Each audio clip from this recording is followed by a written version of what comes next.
कि मंजिल ने हौसलों से कहा तेरे बस की बात नहीं। क्या? मंजिल ने हौसलों से कहा तेरे बस की बात नहीं। हौसलों ने मंजिल के आँखों में आँखें डाल के बोला चल झुट्टी तेरी इतनी औकात नहीं। दोस्तों, मंजिल की उसकी औकात अगर दिखाना है तो मांझी बनना पड़ेगा और पहाड़ों में छेद करके उसको नीचे गिराना पड़ेगा, तभी आप उसकी औकात पता चल पाएगा। तो उसको औकात दिखाना है तो आपको जम के मेहनत करना पड़ेगा, पसीना बहाना पड़ेगा, क्योंकि बिना पसीना बहाए आप मंजिल को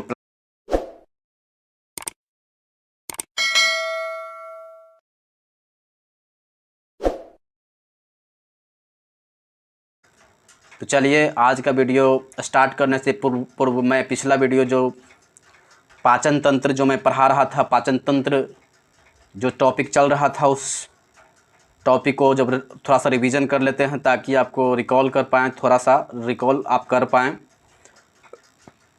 तो पाचन तंत्र जैसा कि हम बताए थे डाइजेस्टिव सिस्टम होती हैं, चूँकि जल्दी जल्दी हमको बोलना पड़ेगा क्योंकि ये ऑलरेडी क्लास लग चुका है। तो ये आप चैनल पर जा कर के आप विजिट कर लें। मैं जल्दी से रिवीजन करवा देता हूँ। पाचन तंत्र होता है भोजन को पचाने में सहायता करती हैं। इसमें बहुत सा अंग होती हैं जो पाचन में हेल्प करती हैं और भोजन का टूट जाना पाचन कहलाता है। हम बताए थे पाचन तंत्र के दो भाग होती हैं, आहार नाल संबद्ध पाचक ग्रंथियाँ होती हैं। आहार नाल जिसे हम एलिमेंट्री कनाल बोलते हैं, बकल कैविटी के नाम से जाना जाती हैं, मुख गुहा से प्रारंभ होकर गुद्दा तक जाती हैं। आहार नाल में ही भोजन पाचन के समय भोजन आहार नाल में रहती हैं। इसकी लंबाई 32 फीट होती हैं। आहार नल के अंतर्गत मुख गुहा आती हैं, ग्रास नली, अमाशय, छोटी आंत, बड़ी आंत, मलाशय, गुद्दा आती हैं। जबकि संबद्ध पाचक ग्रंथि में जिसे डाइजेस्टिव ग्लैंड के नाम से जाना जाती हैं, इसमें एंजाइम का निर्माण करती हैं। इसके अंतर्गत लार ग्रंथि, यकृत, पित्ताशय, अग्नाशय आती हैं। पाचन की क्रिया मुख गुहा से प्रारंभ होती हैं। पाचन की क्रिया छोटी आंत में पूर्ण हो जाती हैं। बड़ी आंत में जल का पाचन होती हैं। मुख गुहा बकल कैविटी होती हैं। पाचन की क्रिया मुख गुहा से प्रारंभ होती हैं। मुख गुहा एक खाली जगह होती हैं जिसमें एक जीभ होती हैं, 3 जोड़ा लार ग्रंथि होती हैं और 32 दांत होती हैं। मैंने ये भी बताया था कि लार ग्रंथि जो होती हैं उसे सलाइवरी ग्लैंड के नाम से जाना जाती हैं और एक दिन में 1.5 लीटर जो होती हैं लार बना पाता है। लार ग्रंथि से लाइसोजाइम, टाइलिन, डायस्टेज, म्यूलिन नामक एंजाइम निकलती हैं जो कि क्या बोलते हैं भोजन को पचाने में सक्षम है। टाइलिन जो होती हैं और डायस्टेज जो होती हैं वो सबसे ज़्यादा निकलती हैं। लाइसोजाइम कीटाणु को मारता है। टाइलिन और डायस्टेज जो होती हैं बताए थे मंड को शर्करा में कन्वर्ट कर देता है। म्यूलिन जो होती हैं भोजन को चिपचिपा बना देती हैं जिसे लसलसा भी बोलते हैं, जिस प्रकार हम आसानी से निकल पाते हैं। लार ग्रंथ से 3 जोड़ा लार बताए थे। लार ग्रंथ से कितना जोड़ी लार निकलता है? तो 3 जोड़ी लार ग्रंथि निकलती हैं। जो सबसे बड़ी ग्रंथि होती हैं पैरोटिड होती हैं, उसके बाद सब मैंडिबुलर होती हैं और सबसे छोटा सब लिंगुअल होती हैं। पैरोटिड ग्रंथि जो होती हैं सांप में बहुत ज़्यादा होती हैं जो कि जहर का काम करती हैं। और पैरोटिड ग्रंथि जब मानव में पैरोटिड ग्रंथि जब विषाणुजनित हो जाती हैं तो उसमें सूज जाता है, फूल जाता है। तो देहाती भाषा में इसे गलफुल्ला बोलते हैं और डॉक्टरी भाषा में इसे मम्स बोलते हैं। इतना चीज़ हम बता दिए थे। चूँकि दांत का बहुत ही इम्पोर्टेंट रोल होता है पाचन क्रिया में। जब मान लिया कि कोई चीज़ को हम जब खाते हैं, ठीक है, जब हम खाते हैं तो दांत का इम्पोर्टेंस बहुत ज़्यादा हो जाता है क्योंकि यही तो दांत है जो हमारे भोजन को टुकड़े टुकड़े में कन्वर्ट कर देता है। तो दांत तो बहुत ज़्यादा इम्पोर्टेंट रोल निभाती हैं। तो दांत को चलिए हम सीखने का प्रयास करती हैं। दांत कितना होती हैं, दांत में क्या क्या होती हैं, इन सारे चीज़ को, दांत कितने परत के होती हैं, भीतर वाला क्या बोलती हैं, बाहर वाला क्या बोलती हैं, दांत कितने तरह के होती हैं, बच्चा में कितना होती हैं, वयस्क में कितना होती हैं, डेंटल फार्मूला क्या होती हैं, मच्छर में दांत कितने होती हैं, क्या बोलती हैं, मच्छर में दांत कितना होती हैं, सूअर में दांत कितना होती हैं, घोड़ा में दांत कितना होती हैं, मानव में कितना दांत होती हैं, इन सारी चीज़ को हम देखने का प्रयास करते हैं। तो चलिए आज का दांत का जो वीडियो है उसको मैं स्टार्ट करता हूँ। दांत को इंग्लिश में टीथ बोला जाती हैं। क्या बोला जाती हैं? टीथ बोला जाती हैं, या इसको टीथ के पोलर टूथ होता है, तो दांत को टीथ बोला जाती हैं। अध्ययन क्या होती हैं? दांत को जो अध्ययन करते हैं उसको ओडोंटोलॉजी में हम अध्ययन करते हैं। किसमें अध्ययन करते हैं दांत को? याद रखेंगे, ओडोंटोलॉजी में अध्ययन करते हैं। ये अक्सर क्वेश्चन में पूछा जाती हैं। अब दूसरा बात होती है कि दांत में सबसे ज़्यादा होती हैं वो कैल्शियम होती हैं। ठीक है, दांत का जो निर्माण में जो भूमिका अदा करती हैं, जिसमें 85% से ऊपर कैल्शियम फॉस्फेट होती हैं, 10% से ऊपर कैल्शियम कार्बोनेट होती हैं, और शेष भाग में कैल्शियम फ्लोराइड होती हैं। दांतों का टूटना फूटना जो होती हैं, अक्सर दांत टूट जाते हैं। तो दांत जो टूट जाते हैं वो आखिर टूट क्यों जाती हैं? तो फ्लोरीन के कारण। याद रखेंगे कि दांत को टूटना जो होती हैं या फूटना क्या होती हैं? फ्लोरीन के कारण होती हैं। किसके कारण होती हैं? फ्लोरीन के कारण होती हैं। तो भाई दांत जो होती हैं उसको ओडोंटोलॉजी में अध्ययन करते हैं। कैल्शियम फास्फेट की मात्रा 85% से ऊपर होती हैं, और 10% जो होती हैं वो कैल्शियम कार्बोनेट होती हैं, और शेष भाग में कैल्शियम फ्लोराइड होती हैं। टूट फूट जो होती हैं वो फ्लोरीन के कारण होती हैं, यानी दांतों के जो टूटना होती हैं वो फ्लोरीन के कारण हो जाती है। अब दांत तो हम देख लिए कि दांत अध्ययन होती हैं, कैल्शियम फॉस्फेट ज़्यादा होती हैं, कैल्शियम कार्बोनेट होती हैं। अब एक दांत जब हम निकालते हैं तो उस दांत में 2 परत होती हैं। क्या?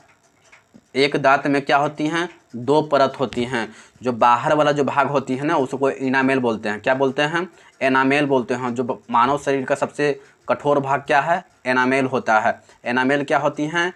जो दांत का जो बाहरी जो हिस्सा होती हैं, जो बाहरी जो भाग होता है ना उसको एनामेल बोला जाती हैं, जबकि अंदर के परत जो होती हैं उसको डेंटाइन बोला जाती है। याद रखेंगे, ये बहुत ही ज़्यादा इम्पोर्टेंट है। अक्सर क्वेश्चन आपको देखने को प्रतीत होता होगा कि एनामेल जो होती हैं वो दांत के बाहरी भाग होती हैं, जो मानव शरीर का सबसे कठोर भाग होती हैं, जबकि भीतर का जो परत होती हैं वो डेंटाइन होती हैं, जो कैल्शियम फॉस्फेट के बनी होती हैं, और एनामेल जो होती हैं वो कैल्शियम कार्बोनेट के बनी होती हैं।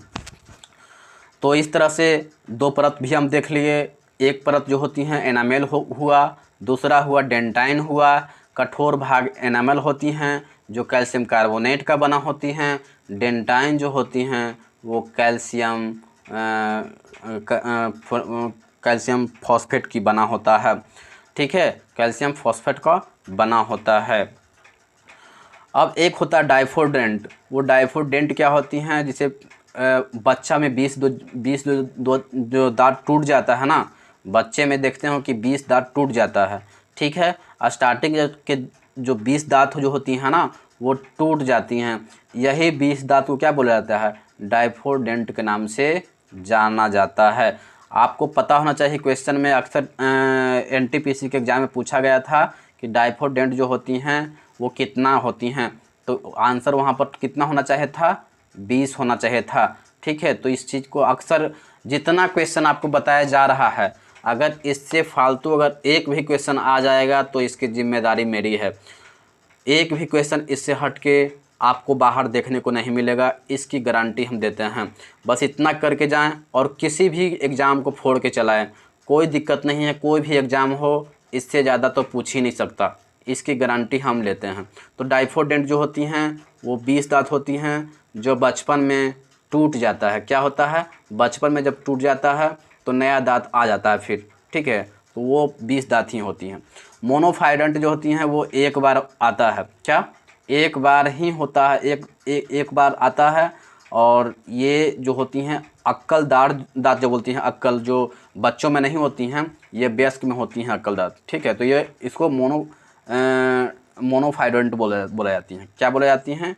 मोनोफाइडेंट बोला जाता है। अब हम दांत को कैटेगराइज कर देते हैं कि दांत कितने तरह के होते हैं। तो दांत जो होता है वो 4 तरह की होती हैं। 4 भागों में इसको बांटने का प्रयास करते हैं, क्योंकि 32 दांत होती हैं। उसको कितना कौन कौन दांत होता है उसकी चर्चा हम लोग कर लेते हैं, क्योंकि बहुत ही ज़्यादा चीज़ होती हैं। अगर कोई एग्ज़ाम में टफ़ करेगा तो इससे ज़्यादा टफ़ नहीं कर सकता है, क्योंकि यही बहुत ज़्यादा अगर टफ़ करेगा तो ये होगा। तो दांत 4 तरह के होते हैं, जिसे इंसीजर, कैनाइन, प्रीमोलर, मोलर बोलते हैं। Incisor, canine, premolar, molar. Incisor को हिंदी में क्या बोला जाती हैं? इंसीजर के हिंदी में कृतक बोला जाती हैं। क्या बोला जाती हैं? कृतक बोला जाती हैं। क्या बोला जाती हैं? कृतक। जबकि कैनाइन को बोला जाती हैं रदनक। क्या बोला जाती हैं? रदनक बोला जाती हैं। कैनाइन के मतलब क्या होती हैं? रदनक होती हैं। प्रीमोलर जो होती हैं, प्रीमोलर को हिंदी में क्या बोला जाती हैं? अग्रचर्वनक। क्या बोला जाती हैं? अग्रचर्वनक बोला जाती हैं। जबकि मोलर को क्या बोला जाती हैं? चर्वनक बोला जाती हैं। क्या बोला जाती हैं? चर्वनक बोला जाता है। तो इंसीजर को अब बारी बारी से हम डिफ़ाइन करने का प्रयास करते हैं, उसे समझने का प्रयास करते हैं कि आखिर इंसीजर क्या होती हैं, कैनाइन क्या होती हैं, प्रीमोलर क्या होती हैं और मोलर क्या होती हैं। इन चार चीज़ों को हम डिफ़ाइन करने का प्रयास करते हैं। तो इंसीजर को आई से डिनोट की जाती हैं। जब हम डेंटल फार्मूला यूज करेंगे तो इंसीजर न लिख के हम आई लिखेंगे। क्या लिखेंगे? हम आई लिखेंगे, क्योंकि इंसीजर बहुत बड़ा हो जाता है, इसे शॉर्ट में आई से डिनोट कर देते हैं। कैनाइन को सी से डिनोट कर देते हैं, प्रीमोलर को पीएम से डिनोट कर देते हैं और मोलर को एम से डिनोट कर देते हैं। तो इंसीजर को समझते हैं। इंसीजर को जो इसको कृतक बोला जाती हैं। क्या बोला जाती हैं? कृतक। इसे नोज टीथ भी बोला जाती हैं। अब आपको कोई क्वेश्चन करेगा कि नोज टीथ किसको बोला जाती हैं, तो आपका आंसर होना चाहिए इंसीजर को। क्या? किसको? इंसीजर को होना चाहिए। अगर वीडियो अगर अच्छा लग रहा है तो वीडियो को लाइक कर दें और चैनल को सब्सक्राइब कर दें। इसे इंसीजर को नोज टीथ बोला जाती हैं और इसकी संख्या जो होती हैं 4 नीचे से होती हैं और 4 ऊपर से होती हैं। चूँकि दांत तो ऊपर और नीचे दोनों तरफ होती है ना, तो 4 नीचे से होगा और 4 ऊपर से होगा। आगे वाला जो भाग है जो नाक के जो सामने है, नाक के सामने देखिए, नाक के जो सामने है, नाक के सामने यानी कि नाक के नीचे वाला जो दांत आएगा ना, वो नाक के नीचे वाला जो दांत आएगा उसे इंसीजर बोला जाती हैं। क्या बोला जाती हैं? इंसीजर बोला जाती हैं। इसका काम क्या होती हैं? कोई चीज़ को काटने का काम आती हैं। रोटी हो चाहे कुछ कोई चीज़ हो, काटने का काम क्या कौन करता है? वही करता है। जानवरों में क्या होती हैं? जानवरों में ये बहुत ही चौड़ा होती हैं। क्या होती हैं? इंसीजर जानवरों में बहुत ही चौड़ा होती हैं। तो इंसीजर को हम देखें, इसकी संख्या हम देख लिए कि नीचे से 4 और ऊपर से 4। नाक के जो सामने होता है उसे क्या बोला जाती हैं? इंसीजर बोला जाती हैं। जबकि कैनाइन क्या होती हैं? कैनाइन के मतलब होता है रदनक। क्या होता है? रदनक होती हैं। इसको सी से डिनोट करते हैं। क्या? सी से डिनोट करते हैं। अब आप देखिए, आँख के जो सामने है, क्या? आँख के जो सामने है दांत, उसको बोला जाता है कैनाइन। याद रखें, कैनाइन जो है आँख के सामने जो है वो दांत जो आपके आँख के सामने दिखाई पड़ रहा है उसे कैनाइन बोलते हैं। क्या बोलते हैं? कैनाइन बोलते हैं। इसका काम होता है चीरने और फाड़ने का काम होती हैं। क्या होती हैं? कोई चीज़ को चीरना या फाड़ना है तो क्या कौन सा दांत होती हैं? कैनाइन चीरता फाड़ता है। आप मीट मछली खाते होंगे तो मीट मछली जो खाते हैं आप, तो मीट मछली जो खाते हैं उसको किस चीज़ से चीरते हैं? तो आप कैनाइन से ही चीरते हैं ना। अगर कैनाइन ही नहीं हो तो आप उस चीज़ को चीर नहीं फाड़िएगा। यानी कि जो मांसाहारी जीव है, क्या? जो मांसाहारी जीव है इसमें कैनाइन प्रचुर मात्रा में बहुत ही धारेदार होती हैं, ताकि उसे चीर फाड़, जैसे बाघ होकर देखिएगा कि बाघ हुआ या जो कोई मांसाहारी जो जीव है वो मांसाहारी में कैनाइन जो होती हैं बहुत ही नुकीला होती हैं। जैसे आप बाघ को देखिएगा तो बाघ का जो कैनाइन होता है ना बहुत ही ज़्यादा धारदार होती हैं, उसे चीरने फाड़ने का में होती हैं। अब देखिए, इंसान के भी होती हैं कैनाइन, क्योंकि बहुत सा इंसान जो होती हैं वो मांसाहारी होती हैं, लेकिन कुछ इंसान जो होती हैं वो शाकाहारी भी होते हैं। तो भगवान ने क्या किया है? भगवान ने कैनाइन को उस तरह का नहीं बनाया है जिस तरह का बाघ का होता है, शेर का होता है, उस तरह का थोड़े कैनाइन बनता है इंसान का।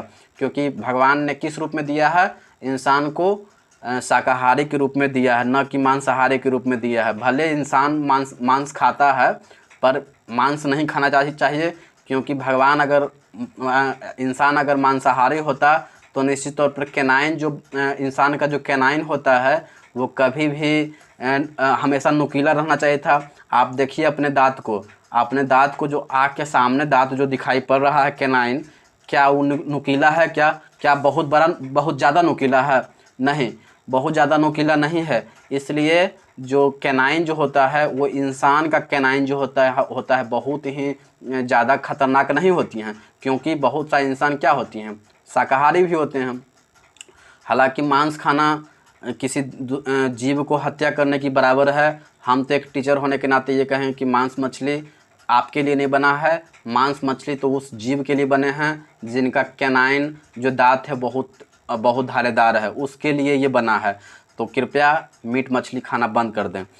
चलिए, प्रीमोलर जिसे हम पीएम के नाम से जानते हैं, इसे चिक टिथ के नाम से भी जाना जाती हैं। और चिक टिथ जो होती हैं, ये इसकी संख्या कितनी होती हैं? 8 होती हैं। क्या होती हैं? 8 होती हैं। प्रीमोलर जो होती हैं वो दो लेफ़्ट साइड से 2 नीचे 2 ऊपर, फिर राइट साइड से 2 नीचे 2 ऊपर, यानी 4 + 4 8। यानी प्रीमोलर की संख्या कितना हो गया? 4 + 4 8। क्या हो गया? 8 हो गया।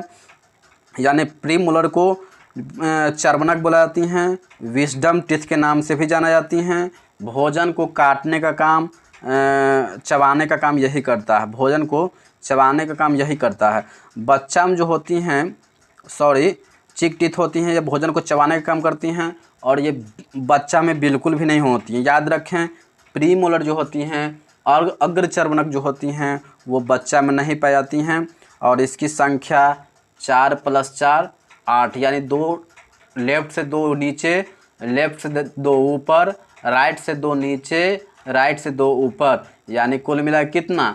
कुल मिला के 8। और ये बच्चा में भैया नहीं होता है। एक बात याद रखेंगे कि प्रीमोलर क्या बच्चों में होती हैं क्या? तो बच्चों में बिल्कुल भी नहीं होती हैं, क्योंकि प्रीमोलर जो होती हैं बच्चों में नहीं होता है। अब हम मोलर की विशेषता जान लेते हैं। मोलर जो होती है ना, इसे विजडम टीथ के नाम से भी जाना जाती हैं। विजडम टीथ जो होता है, इसका कार्य क्या होती हैं? तो भोजन को चबाना। क्या? भोजन जो हम चबाते हैं ना, वो किसके जरिए चबाते हैं? तो मोलर के जरिए हम चबाते हैं। इसका काम क्या होती हैं? चबाना होती हैं। क्या ये बच्चों में होती है क्या? तो बच्चों में भी होती है। क्या? बच्चों में भी मोलर होती है, लेकिन बच्चों में 1 कम होती हैं। यानी कि वयस्क में अगर 3 होता है तो बच्चों में 1 कम, यानी 2 होगा। क्या? बच्चा में 2 होगा, और जब वयस्क हो जाते हैं तो उसमें 3 हो जाता है। क्या हो जाती हैं? 3 हो जाता है। यानी मोलर जो होती हैं उसको विजडम टीथ बोला जाता है। इसका कार्य जो होता है वो चबाना होता है। कोई चीज़ को चबाते हैं, मोलर से ही तो चीज़ चबाते हैं ना। मोलर जो टीथ होती हैं उससे ही हम भोजन को चबा पाते हैं। तो इसकी संख्या की बात करें तो ये 6 + 6 यानी 12। अब 6 + 6 कैसे होगा 12? तो जो देखिए, 6 + 6 मतलब 3 गो लेफ़्ट साइड नीचे और 3 लेफ़्ट साइड ऊपर, और फिर 3 राइट साइड नीचे, फिर 3 राइट साइड ऊपर, यानी 3 + 3 6, और 6 दूना 12, यानी मोलर टीथ कितना हो गया? 12। अब आप जोड़ सकते हैं। इंसीजर 8, कैनाइन 4, 8 × 4 = 12, प्रीमोलर 8 यानी 12 8 20, और विजडम टीथ 12 यानी 20 12 32। यानी मानव में कितना दांत? 32 दांत।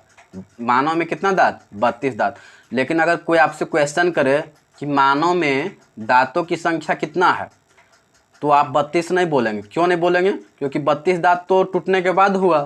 20 जो दांत होता है ना, वो 20 दांत तो बचपन में टूट गया होता है, जिसे क्या बोलते थे? जिसे क्या बोलते हैं? डाइफोडेंट, जो बताए थे अभी हम कि उसे डाइफोडेंट होती हैं। तो 20 दांत तो टूट गया और 32 दांत अभी है, यानी कि 32 दांत उधर, 20 दांत टूट गया, तो 20 + 32 52। यानी कि बोलिएगा कि मानव के जीवन काल में क्या? मानव के जीवन काल में अगर बोला जाए कि दांतों की संख्या कितना है, तो आप कितना बोलेंगे? आप 32 नहीं बोलेंगे, बल्कि आपको 52 बोलना पड़ेगा। क्या? 52 बोलना पड़ेगा। क्यों? क्योंकि 32 दांत तो अभी है और 20 दांत टूट गया था, तो 32 + 20 52। मेरे ख्याल से आप दांत को अच्छी तरह से समझ गए होंगे, कोई तरह की दिक्कत नहीं हुआ होगा। चलिए, वीडियो अगर अच्छा लग रहा है तो कम से कम यार लाइक तो कर दिया करो, वीडियो को सब्सक्राइब करो। चैनल बहुत बेहतरीन है, फ्री ऑफ कॉस्ट चैनल है। इसका अगर कोई चार्ज करते होंगे तो लाखों रुपया इनका चार्ज। दिल्ली उल्ली में यही डाटा को आप लोग जब दिल्ली पढ़ने के लिए जाते हैं तो यही डाटा सेम टू सेम आपको मिलता है। लाखों रुपया यूपीएससी की तैयारी करवाने से लाखों रुपया बर्बाद करते हैं दिल्ली जाकर। तो यहाँ पर सिर्फ आपको सब्सक्राइब कर दीजिए चैनल को सब्सक्राइब करने में सिर्फ आपको ही फ़ायदा है, हमें तो मोटिवेशन मिलेगा ही मिलेगा। तो चैनल से जुड़ जाएं, चैनल को सब्सक्राइब करके बेल आइकन ऑन कर दें। चलिए अब डेंटल फार्मूला जो होती हैं उसे जान लेते हैं। डेंटल फार्मूला में जिसे जो होती हैं वो दांत के अनुपात होती हैं। क्या? दांत के अनुपात होती हैं। और दांत को जो अनुपात में लेते हैं वो 1/4, माने कि हम 4 जो दांत है उसका एक दांत जोड़ेंगे। क्या? 4 दांत होगा उसका एक दांत जोड़ेंगे। समझ में आया? 4 जो दांत है उसका कितना अनुपात लेंगे? उसका 1 लेंगे। यानी कि अगर 4 दांत जहाँ है वहाँ पर 1 लेंगे। तो इस बात को ध्यान रखेंगे। तो डेंटल फार्मूला अगर व्यस्क की बात करते हैं, क्या व्यस्क की बात करेंगे तो व्यस्क में क्या होगा? 2 1 2 3, यानी 2 क्या होना चाहिए? इंसीजर होना चाहिए, 1 कैनाइन होना चाहिए, 2 प्रीमोलर होना चाहिए और 3 मोलर होना चाहिए। चूँकि इंसीजर कितना था? 8 था ना, लेकिन हम तो बोले थे कि 4 को 1 गिनना है। तो 4 को 1 गिनेंगे तो 8 को 2 गिनेंगे कि नहीं गिनेंगे? अब 4 है कैनाइन, तो चूँकि 4 को तो हम बोले थे कि 4 दांत रहेगा तो उसको हम 1 गिनेंगे, तो 1 हो गया कैनाइन। अब प्रीमोलर चूँकि प्रीमोलर की संख्या कितना होता है? 8 होता है, लेकिन अनुपात में हम 2 लिखे हैं। क्यों भाई? क्योंकि हम देखें, हम बोले थे क्या कि 4 दांत के 1 दांत हम बोलेंगे। क्या बोलेंगे? 4 दांत को 1 दांत बोलेंगे तो प्रीमोलर की संख्या 8 होता है। तो 4 दूना के 8, यानी 2 अनुपात प्रीमोलर हो गया। और 3 जो होती हैं मोलर 3 क्यों लिए? क्योंकि मोलर की संख्या कितना होता है? 12 होता है। अब 4 दांत के बदले 1 दांत गिनेंगे तो 12 दांत के बदले कितना गिनेंगे? मैथ आप लोग पढ़े होंगे ना, मैथ पढ़े होंगे तो बताइए तो कि 4 दांत को हम 1 दांत गिनेंगे तो 12 दांत को कितना अनुपात गिनेंगे? तो 4 तिया के 12, यानी 3 अनुपात। यानी डेंटल फार्मूला व्यस्क में क्या होगा? 2 1 2 3 बोलेंगे। क्या? 2 1 2 3 बोलेंगे। और ये बच्चा में कितना होगा? 2 1 0 2 1 0 2 बच्चा में क्यों बोलेंगे? 0 यहाँ पर क्यों होगा भाई? तो 0 में चूँकि प्री मोलर में तो दांत होता ही नहीं बच्चा में। क्या? प्री मोलर में दांत तो होता ही नहीं बच्चा में, इसलिए यहाँ पर 0 क्या है? प्री मोलर है। और यहाँ पर 2 क्यों हो गया? लास्ट में 2 जो है मोलर, 2 क्यों हो गया? वहाँ पर तो 3 है, यहाँ पर 2 क्यों हो गया? इसलिए हो गया क्योंकि आपको जब पढ़ा रहे थे हम मोलर, तो हम बताए थे ना कि बच्चा में जो मोलर होता है वो वयस्क से 1 कम होता है। यानी कि बच्चा में 2 होगा और वयस्क में 3 होगा। तो आपको डेंटल फार्मूला भी हम मेरे ख्याल से समझ में आ गया होगा। ठीक है, तो चैनल से जुड़ जाइए, चैनल को सब्सक्राइब कर दीजिए। अब एक थोड़ा सा कमिटमेंट ले लेते हैं, ये कि सूअर और घोड़ा की बात करते हैं कि सूअर और घोड़ा में जो दांत की संख्या कितना होती है, जो कि स्तनधारी होती हैं। आप इस चीज़ को इस तरह से भी बोल सकते हैं कि स्तनधारी में जो दांतों की संख्या होती हैं वो कितना होती हैं, आपको बताना पड़ेगा। ये कितना होती हैं?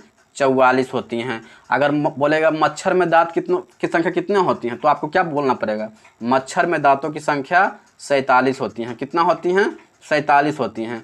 गाय भेड़ और मानव की बात करेंगे तो गाय भेड़ मानव में दांतों की संख्या कितनी होती हैं? 32 होती हैं। कितना होती हैं? 32 होंगी।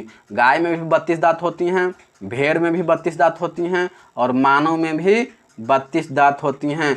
लेकिन याद रखें, हम उस 20 दांत को नहीं जोड़ रहे हैं, क्योंकि बच्चा में 20 दांत तो टूट गया था। क्या?